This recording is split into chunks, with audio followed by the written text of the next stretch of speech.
예수께서 산에서 내려오시니 수많은 무리가 따르니라. 한 나병 환자가 나와 절하며 이르되 주여 원하시면 저를 깨끗하게 하실 수 있나이다 하거늘 예수께서 손을 내밀어 그에게 대시며 이르시되 내가 원하노니 깨끗함을 받으라 하시니 즉시 그의 나병이 깨끗하여진지라. 예수께서 이르시되 삼가 아무에게도 이르지 말고 다만 가서 제사장에게 내 몸을 보이고 모세가 명한 예물을 드려 그들에게 입증하라 하시니라. 아멘. 월남전에 참전했던 그 군인들 중에서 그 포로된 가장 그 고위급의 포로는 스톡데일이라고 하는 장군이었습니다.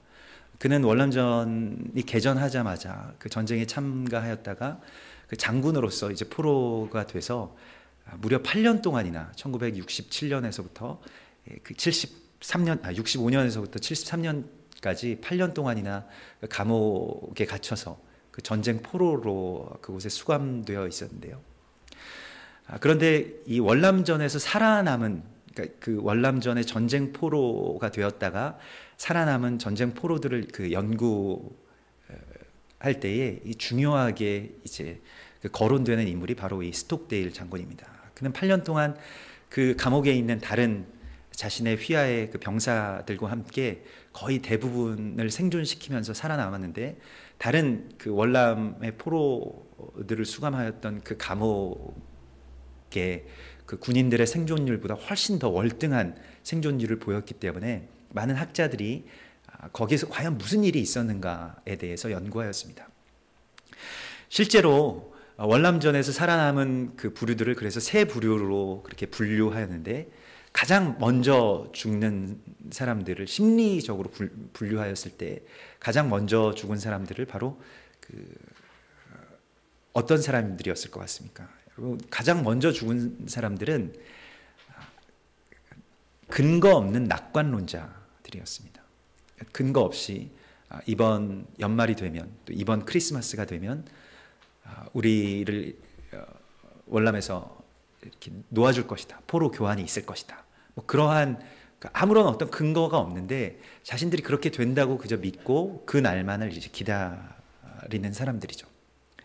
근데 실제로 그 포로 교환이 이루어지지 않고, 또 연말이나 또 부활절이나 뭐 크리스마스 때에 그러한 그 자신들이 풀려날 거라는 막연한 기대 가운데서 살다가 그것이 이루어지지 않게 되자 그것이 아주 큰 그 비관론으로 바뀌게 되죠. 금방 비관론으로 바뀌게 돼서 그들이 그 감옥에서 오히려 뭐 처형당해서 죽기보다는 그저 병에 걸려서 죽거나 아니면 그 스트레스나 뭐 다른 어떤 것을 이기지 못하고 뭐 자살하거나 병에 걸려서 죽거나 하는 일들이 일어났습니다. 그런데 스톡데일 장군이 있던 그 감옥에서는 스톡데일 장군이 그러한 그 어떤 근거 없는 낙관론이나 또한 거기에서 일어나는 어떤 비관론 가운데로 들어가지 않고, 전쟁은 언젠가는 끝날 것이다, 그러나 우리가 오늘 이 감옥에서 해야 될 일이 있다,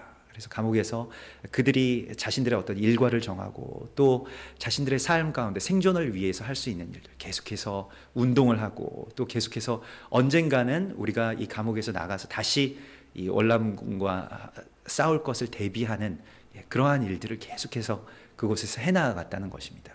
그래서 그들은 8년 만에 그곳에서 그렇게 풀려나게 되었는데요. 전쟁이 끝났을 때에 풀려나게 되었는데요. 이러한 부류들을 현실적인 낙관론자라고 부릅니다. 끝까지 살아남는 자들의 모습인데요. 나치 수용소에서 갇혀있던 유대인들도 마찬가지였습니다. 그들은 정말로 그 월남군의 그런 포로들과는 비교할 수 없을 만큼 더 많은 사람들이 죽어나갔고, 계속해서 가스실로 그들이 가서 죽는 일들이 계속 일어났는데, 그럼에도 불구하고 그 수용소에서 살아남은 사람들은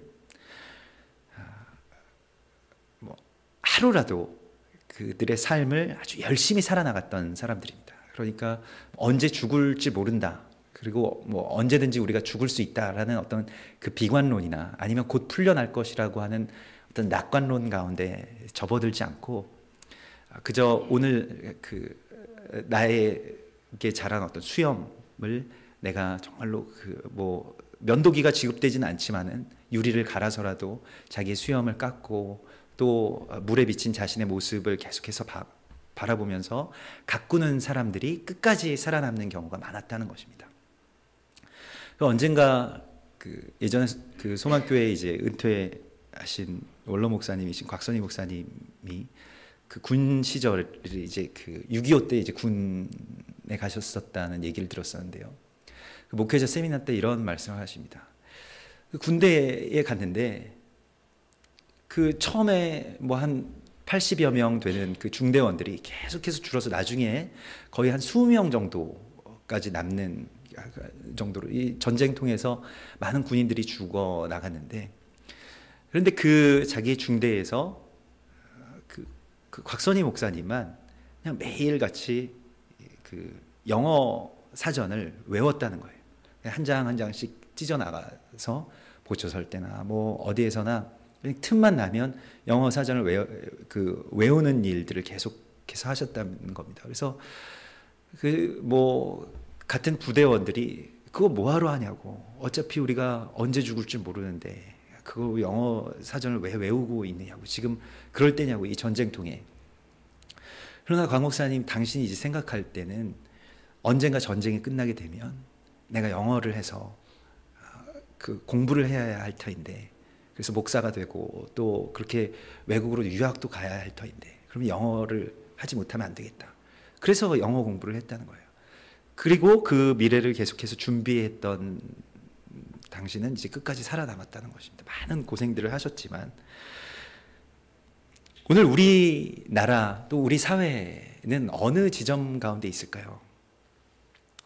사실은 근거 없는 낙관주의라고 하는 것은 막 긍정의 힘, 뭐 아주 뭐 모든 게 다 잘 될 거야, 뭐 부자 되세요 하는데 어디에 근거를 두고 그런 긍정이 나오게 되는 것입니까? 그런데 사실은 그러한 긍정의 근거가 없기 때문에 쉽게 사회 전체가 배신감에 휩싸입니다. 뭔가 굉장히 잘 될 것 같이 생각되고, 그렇게 생각했다가 그죠, 이거 아닌가 보다, 또 이건 뭐 잘못되나 보다.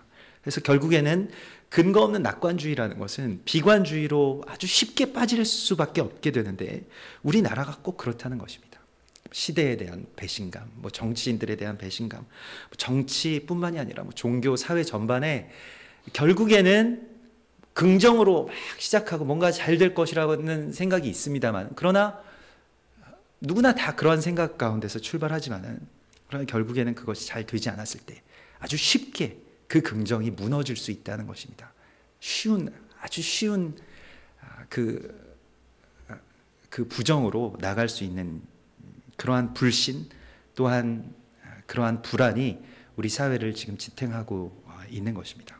뭘 해도 안 될 것 같고, 이렇게 어떤 문제들이 있는데 여기에 대해서 아무런 방법이 없는 것 같고, 해결책이 없는 것 같고, 그래서 외면하고 다른 것들을 바라보는 것 외에는 별로 방법이 없어 보이는 것이 바로 오늘날의 우리의 사회입니다. 오늘 우리가 마태복음 7장에서 만나게 되는 이 문둥병, 이 나병이라고 하는, 요즘에는 이제 한센시 병이라고도 하는데요. 이 나병이라는 병이 꼭 이렇습니다. 이게 고쳐질 수 있는 병이 아닙니다. 성경에서는 물론 우리가 이제 나병이 이제는 사라지고 나병에 대한 그런 치유가 현대의학에서 이루어지고 있습니다만은, 아주 수천 년 동안 이 병은 뭐 지금의 뭐 암보다도 훨씬 더 무서운 병이었습니다. 그리고 실제로 이 시각적으로 이 병에 걸리게 되면 몸의 일부가 괴사해서 죽죠. 그래서 그것이 말하자면 문드러져서 이렇게 막 딱 떨어져 나가는 것입니다. 뭐 손이며 발이며 손가락, 발가락, 뭐 얼굴, 피부까지도 다 죽어서 이제 말하자면 고름이 나오다가 없어져 버린, 떨어져 나가는 그런 병이죠. 이것은 아주 천형과도 같은 병이었습니다.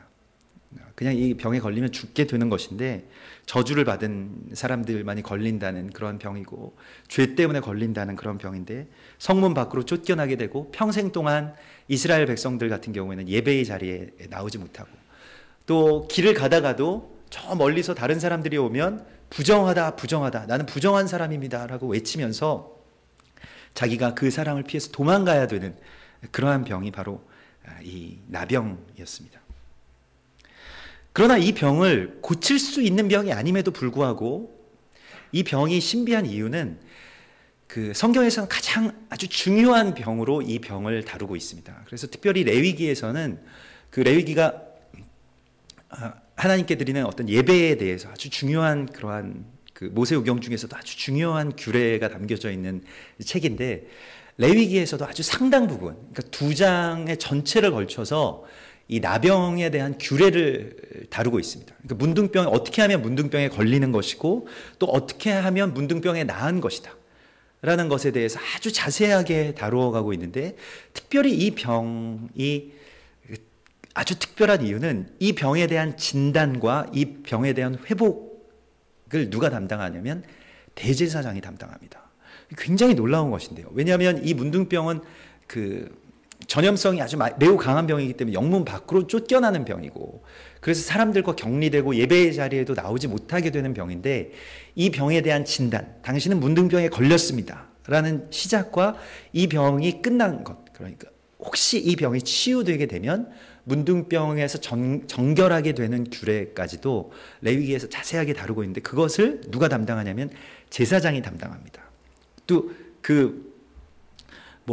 그냥 그 성소에서 일하는 어떤 성소에서 제사장을 돕는 레위인들이 담당하는 것도 아니고 대제사장이 이 병을 담당하게 되어 있습니다. 굉장히 놀라운 규례입니다. 그래서 병이 다 나으면 제사장과 함께 정결하게 된 예배를 하나님께 드리게 되는 것인데, 그것이 이제 그 레위기서 14장에 나와 있는 문둥병자의 정결의 규례입니다. 거기에서 속죄의 예배를 함께 드리게 되죠. 문둥병이 실제로 고쳐진 것은 성경에서 단 3번입니다. 구약에서는 2번이 있었는데, 그것이 이제 출애굽기에서 그 미리암이 문둥병에 걸렸다가 그 모세의 누이인 미리암이 모세를 비방한 이후에 그 벌로 문둥병에 걸렸다가 고침을 받게 되는 사건이 일어나게 되고, 또한 열왕기하 35장에 그 나아만 장군, 그 아람의 이방의 장군이 나아만 장군이 그 엘리사를 통해서 고침을 받는 것, 요단강에서 7번 몸을 씻고 고침을 받는 그 2번 외에는 문둥병자들은 다 죽는 것입니다. 그럼에도 불구하고 이렇게 많은 그 규례, 또 문둥병의 회복에 대한 이야기가 성경에 나와 있는 이유는 무엇일까요? 바로 오늘 이 마태복음 7장에서의 문둥병자의 고침과 아주 깊은 상관이 있습니다. 이 문둥병이라는 것은 그저 단순히 어떤 사람들이 걸리는 병이라기보다는 더 깊은 어떤 그 안에 영적인 의미와 또 하나님 나라의 구속사적인 그 예언적인 예표가 이 병에 포함이 되어 있습니다. 예수님께서 지금 이 말씀이 기록된 이 지점이 어떤 지점이냐면, 마태복음 5장에서부터 7장까지 우리가 잘 아는 산상수훈의 설교를 하시고 내려온 바로 직후였습니다. 산상수훈이라는 것은 팔복을 비롯한 그 가난한 자는 복이 있나니로 시작되는 그 팔복의 그 설교부터 시작되어서 이스라엘 백성들에게 다시 새로운 율법을 주시는, 그리스도 예수께서 새로운 언약을 주시는 그 선포가 산에서 이루어진 지점이 바로 산상수훈입니다. 산상설교라는 것은 신약과 구약을 어떤 같은 비중의 그 기둥으로 놓고 보았을 때, 구약에서 시내산에서 모세가 그 율법을 2 돌판에 받는 것과 같은 일이 산상수훈, 신약에서의 산상수훈의 역사입니다. 그래서 산상수훈에서 예수 그리스도께서 입을 떼시면서 입을 열어서 가르쳐 가라사대, 이것은 모세에게 그 돌판에 그 말씀을 새겨주시는 그 하나님의 역사가 신약에서 일어난 일이죠. 그와 꼭 같이 그 돌판을 가지고 산에서 내려왔을 때, 모세가 산에서 내려왔을 때 출애굽기 32장에서는 백성들이 금송아지를 만들어 놓고 막 뛰놀면서 그 금송아지 앞에서 춤을 추며 우상숭배가 이루어집니다. 금송아지를 숭배하면서 우리를 애굽에서 인도하여낸 내 여호와 하나님이다 라고 금송아지 숭배가 거기에서 일어나게 되죠. 그리고 모세의 2 돌판이 거기에 던져지고 깨지게 되는 사건이 일어났습니다. 이것이 구약에서의 사건이고, 오늘 산에서 내려온 예수 그리스도를 맞이하는 첫 번째의 이 사건도 바로 그와 같은 일이 꼭 같이 맞물리는 것인데, 그를 맞이하러 나온 사람이 바로 문둥병자, 나병 환자였다는 것이고, 이것이 바로 이스라엘의 모습인데, 이스라엘의 모습이 어떻게 되어 있는 것이냐면 우상 숭배 때문에 살아있으나 계속해서 죽어가는 모습으로 그려지고 있는 것이 바로 나병이라는 것입니다. 그러므로 다시 말씀드리자면, 나병은 그냥 어떤 개인이 걸린 병이라기보다는 국가적인 질병을 예표하는 것이라고 보시면 되겠습니다. 이스라엘 백성들이 지금 금송아지를 섬기면서 그 우상 숭배 가운데서 막 뛰놀고 있는 것은 하나의 예언적인 사건이 되었죠. 그래서 이스라엘이 결국에는 우상 숭배 때문에 없어집니다. 멸망하게 됩니다. 그것이 이스라엘의 역사이고, 말씀이 무력화되고 말씀이 외면당하게 되고 말씀, 그 율법의 말씀이 그 조각조각으로 깨어지게 되는 일이 바로 이스라엘에서 일어났던 첫 번째의 역사였습니다. 그러나 두 번째 이스라엘에서 일어났던 그 말씀이 주어지고 또 그 말씀이신 그리스도 예수께서 이 땅 가운데 내려오셨을 때에 이스라엘을 예표하는 그 문둥병자는 치유함을 받았습니다. 이것이 예수님의 구원의 역사이십니다. 여러분, 금송아지를 숭배하는 이스라엘이 우리가 이해가 되지 않습니다마는 결국 우리도 다 이 금송아지 숭배의 유혹을 받고 그 금송아지를 숭배하고 있는지도 모릅니다. 하나님을 섬긴다고 하면서도 우리가 뛰놀고 우리가 숭배하고 있는 대상은 금송아지일지도 모른다는 것입니다. 금송아지라는 것은 다른 것이 아니라 하나님을 대체하는 대안입니다. 하나님의 대안이 금송아지인 것입니다. 하나님이 내 말을 들어주지 않으시면 내가 다른 대안을 찾게 되는 것입니다. 하나님이 내가 원하는 것을 이루어줄 수 없다고 생각이 되면 하나님보다 조금 더 가깝고 능력 있고 만만한 대상을 찾게 되는데, 그것이 바로 우리의 대안, 금송아지입니다. 그것이 돈일 수도 있고, 또한 그것이 우리의 어떠한 다른 노력과 다른 힘일 수도 있고, 다른 여러 가지의 우상들의 모습은 그저 우리가 금송아지의 신상으로만 되는 것이 아닙니다. 그것이 부동산이든 그것이 주식이든 그것이 우리의 학벌이든 직업이든 어떤 것이든 간에 그것은 금송아지가 될 수 있습니다. 고난 대신 환락과 예배 대신 유희로 바뀌어진 하나님, 그가 바로 금송아지인 것입니다. 그래서 열왕기상 35장에서는 여로보암 왕이 너희는 다시 이제 예루살렘에 가서 하나님께 예배드리지 말고 여기 사마리아에서 금송아지를 숭배하라 라고 이야기하죠. 금송아지라는 것은 하나님에 대한 대안을 말하는 것입니다. 오늘날 우리가 갖고 있는 하나님에 대한 대안이 있다면 그것이 다 금송아지인 것입니다.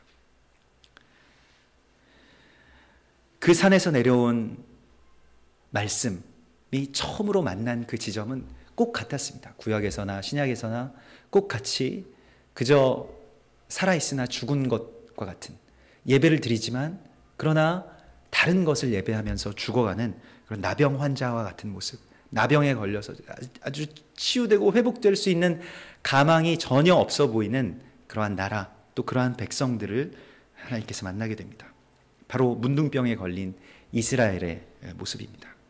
살아있지만은 이미 몸의 대부분이 썩어 문드러져가는 그 문둥병. 오늘날의 교회가 그렇습니다.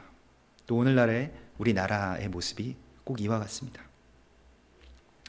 부끄러운 일들, 또 차마 상상도 하지 못했던 일들이 교회에서 벌어지고, 또 얼마 전에는 예수교 장로회 총회에서 우리 통합 측은 아닙니다만은 그것과 상관없이 폭력배들이 동원되고, 또 교회의 모습들이 우리가 상상하는 것보다 훨씬 더 살아있는 모습이 아니라 죽어있는 모습으로 변해가고 있습니다. 또 우리나라도 역시 마찬가지로 절반이 지금 세계에서 유례가 없는 국가적인 우상숭배가 벌어지는 나라가 되어 있고, 3대가 세습을 하면서 한 어떤 개인이 하나님의 모습으로 대체돼서 그렇게 예배의 대상이 되는 그런 일이 실제로 지금 2000년대에 어떤 한 나라, 국가적으로 벌어지고 있는 곳이 또한 우리나라입니다. 정상적으로 우리가 지금 살아있다라고 말할 수 있는 처지, 그리고 그러한 상황, 또 그러한 나라와 그러한 교회 가운데 우리가 있지 않습니다.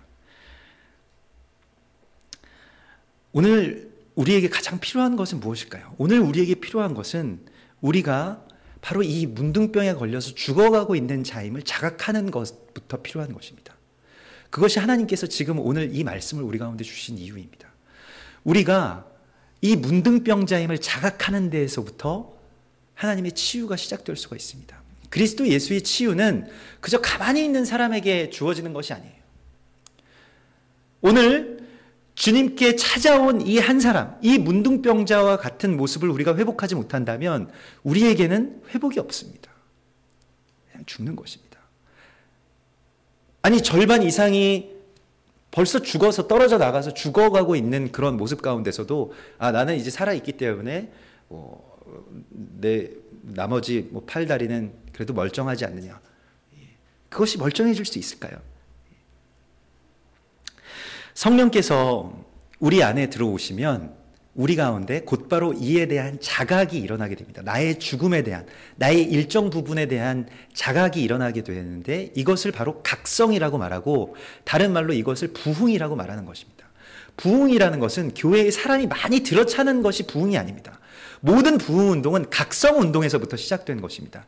교회의 모든 성도들이 이 성령께서 성도들에게 임하기 시작하실 때 어떤 일들이 일어나냐면, 1907년에 평양에서 일어났던 일들은 교회에서 성도들이 다 의자에 앉아 있을 수가 없었어요. 이렇게 바닥에 이런 자세로 앉아 있을 수가 없었습니다. 너무나도 우리의 그 죄에 대한 자각이 아파서 성도들이 막 다 뒹굴기 시작했고, 그 눈물이 번져나가기 시작하는데 교회 예배당 밖에 서 있는 사람들에게까지 다 그 통곡 소리로, 그래서 평양 전체가 그 당시의 기록으로 보면 다 울음바다가 되었다고 나와 있습니다. 뭐 때문에 우는 것이냐면, 우리가 이때까지 우상 숭배를 하면서 살아왔습니다 라고 하는 그 자각이 있었다는 것이에요. 그냥 조상들에게 절하고 조상신에게 우리가 숭배하고, 그것을 우리가 효어라고 생각하고 그것이 사람된 도리라고 생각하면서 그 안에서 매일같이 제사와 무슨 우상 숭배와 그 안에서 그 귀신들을 숭배하는 것 안에 갇혀와 있었다는 것을 실제로 자각하게 된 것입니다. 그 전까지는 교회에 다니지만 그러나 그것과 싸울 별로 그런 필요가 없었어요. 그냥 그런 우상 숭배는 그냥 우리가 우리 나라에서 이때까지 해왔던 거고, 그런 건 없어질 수 없다. 그런 일들은 우리가 명절이 되거나 아니면 우리 제삿날이 되면 나는 장손이기 때문에 또 거기 가서 예배 드려야 된다. 거기 가서 제사해야 된다. 이러한 것들로 그냥 서로 타협하면서 그 대안, 그래서 우리 가족의 화목은 하나님께서 해주실 수 없는 것이고, 가족들이 화목하고 어른들한테 잘 보여야 되는 것은 또한 나의 몫이기 때문에 그 금송아지, 그 제사상은 내가 섬겨야 된다. 이런 것들이었습니다. 그런데 거기에서 사람들이 다 뒤집어지기 시작하고 그 우상 숭배에 대해서 회개하기 시작했습니다. 또한 자신들이 그 당시만 해도 지주가 있고 또 이 종들이 있고 소장농들이 있는데, 자기가 압제하였던 것들 장로님들이 나와서 막 회개하기 시작하고, 그래서 공개적인 회개, 또 공개적인 그 속죄의 예배가 계속해서 드려지고, 거기에서부터 부흥의 역사가 일어나게 된 것입니다. 그것이 바로 그 산 위에서 예수 그리스도께서 말씀하신 애통하는 자의 복인 것입니다. 이 애통의 복을 우리가 구해야겠습니다. 교회가 정말로 나라가 이렇게 되어가고 있고, 교회가 이렇게 되어가고 있고, 이 민족이 이렇게 되어가고 있는 것에 대한 그 자각, 거기에 대한 애통함, 거기에 대한 아픔을 우리가 함께 느끼게 되는 것, 이것이 바로 부흥인 것입니다. 이 시대의 부흥은 바로 이 애통함의 복에서부터 오게 될 것입니다. 그래서 우리는 이것을 구해야 되겠습니다. 오늘 예수 그리스도를 찾아온 이 문둥병자가 한 일은 무엇이냐면, 한 나병 환자가 나와 절하며 이르되, 이렇게 말하고 있는데, 이 절하며는 여기서는 이제 그냥 절하며라고 번역이 됐습니다만은 예배하며라는 단어입니다. 이게 퀴리오스라고 하는 헬라어 단어는 예배한다라는 그 단어로 성경에서 계속해서 쓰이고 있는데, 이 예배한다라는 단어는 여러 가지 뜻이 있습니다만은 헬라어로 퀴리오스라고 하는 이 예배의 단어는 프로스케네오라고 하는 이 단어는 어떠한 의미를 가지고 있냐면 무엇을 향해서 달려간다. 누가 달려가냐면 개가 달려간다라는 뜻을 가지고 있습니다. 개가 먹이를 든 주인의 손을 향해서 달려가는 모습을 여러분 상상해 보십시오. 뭐 갈비나 무슨 족발 이런 걸 가지고 있는 주인의 손을 향해서 막 개가 미친 듯이 달려가는 그 모습처럼 달려왔던 것이 바로 예배입니다. 여러분, 예배라는 것은 그냥 이렇게 드리는 것이 아닙니다. 막 달려가서 하나님께 지금 하나님의 손을 향해서 그 그리스도 예수를 향해서 미친 듯이 달려가서 그것만을 계속해서 집중해서 막 뛰고, 여러분 개를 키워보신 분들은 아실 것입니다. 뭐 손에 뭔가 그런 것들이 들려 있으면 막 뛰고 그것만 보고 그 집중이라고 하는 것이, 그 환희라고 하는 것은 우리가 뭐 평상시에 이렇게 매일 잠만 자는 그 개도 그렇게 되는 것이죠. 이것이 바로 예배인 것입니다.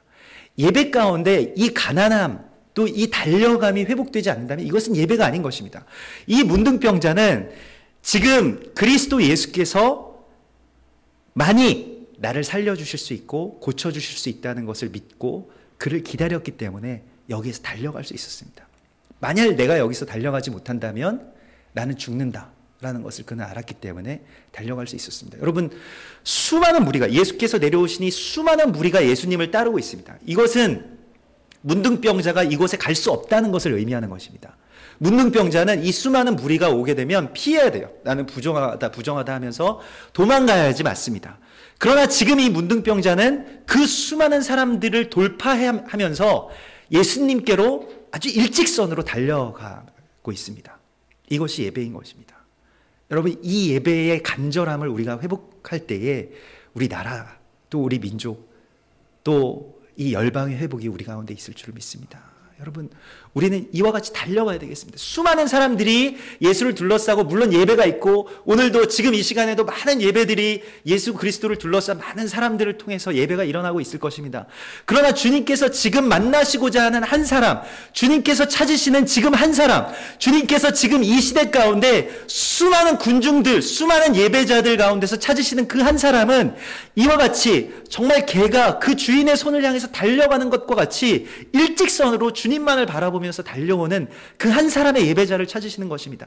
그 사람이 주님께서 원하시면 나를 고치실 수 있습니다 라고 하는 그 외침을 가지고 주께로 달려오는 그 한 사람을 주님께서 오늘 찾으시는 것입니다.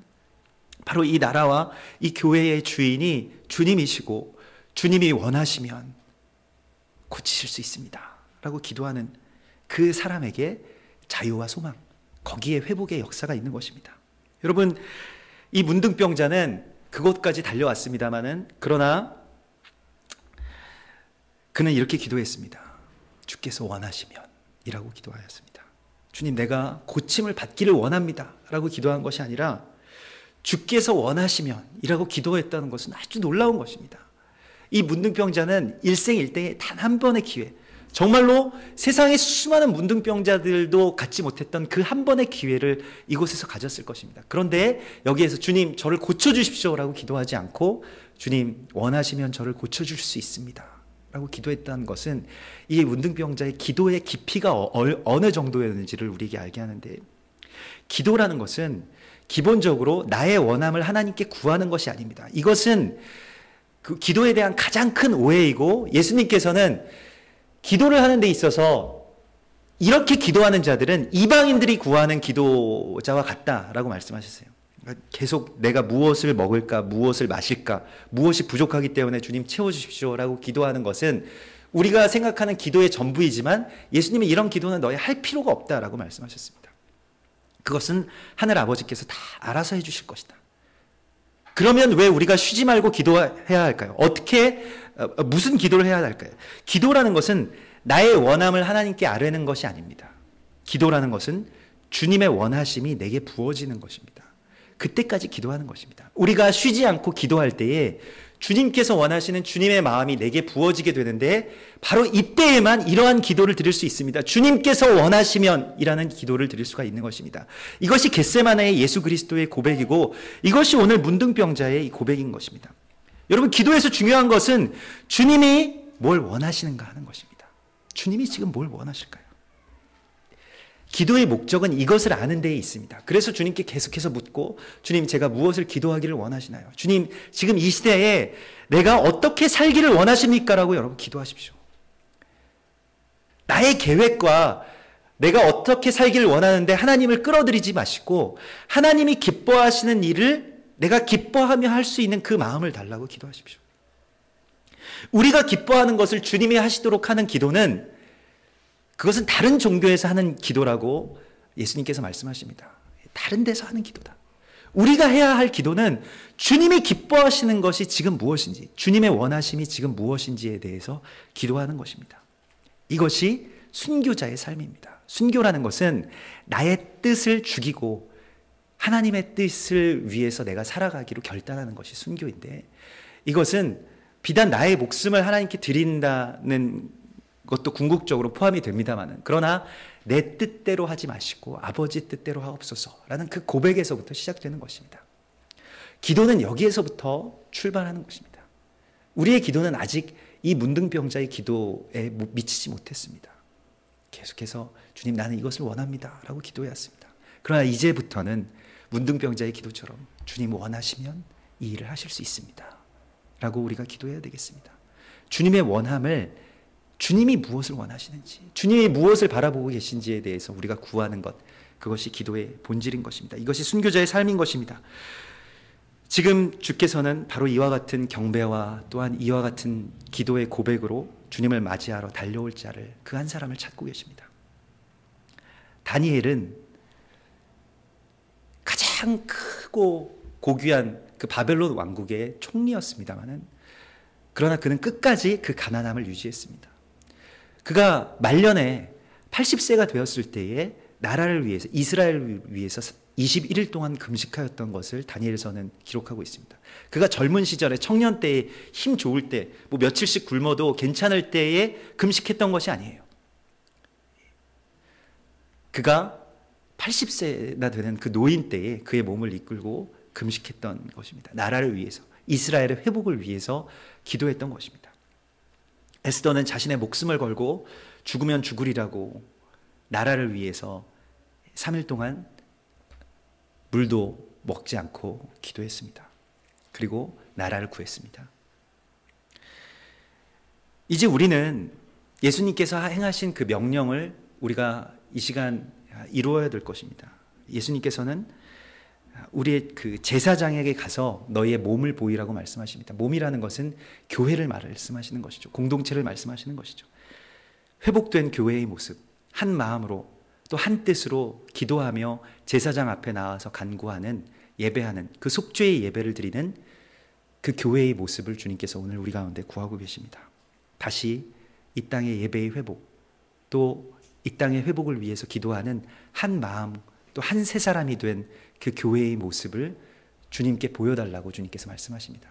저희가 지난주에 그 광화문에, 그 바로 광화문 앞에 그 광장에 가서 그 뭐 여러 교회가 모여서 함께 나라를 위해서, 또 이 민족을 위해서, 또 일본과 중국과 이 아시아의 연합을 위해서 함께 비를 맞으면서 나팔을 불고 찬양하고 기도하였습니다.